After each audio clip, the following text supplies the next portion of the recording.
it's only been 200 years since we started outsourcing teaching to someone other than the parents.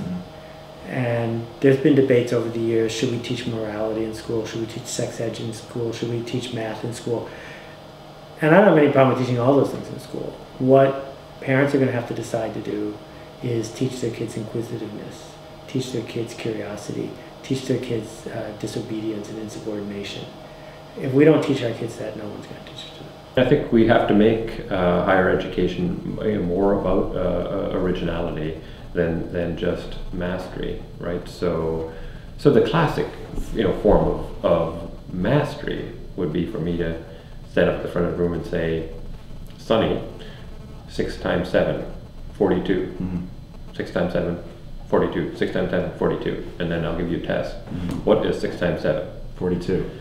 That did not exactly test your originality, right? But it did test your mastery, importantly, and Lord knows that if you don't know the times tables in life, you're kind of screwed. So this is important kind of mastery. I think what's kind of curious since that's happened is a kind of a meeting in the middle. So what you have is you have MBA programs.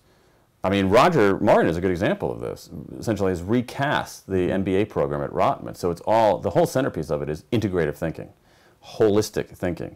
And so what you have in MBA programs is they're racing to bring in some of these right brain things, creativity, artistry, design thinking, that sort of stuff. Meanwhile, the MFA programs are saying some of our students are not basically numerate. Right. They're never going to get hired that way. Some of our students don't know anything about business. So you have schools offering, design schools offering, a basic business class saying, here's, the sort of the elements of business and saying to painters and saying to graphic designers, no, I'm sorry, you're not allowed to run out of the room if the professor puts a number on the board. You have to be basically numerate or you're not gonna make it. So in some ways, you have this kind of, they're less starkly opposite than they were before. They're becoming a little bit more similar to each other. They're sort of like the two halves of the brain interacting. Well, there you go. That's true.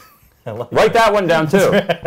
Check out these and the rest of the interviews from the From the Horse's Mouth interview series, with all proceeds going to Room to Read. Learn more at actionableliteracy.com.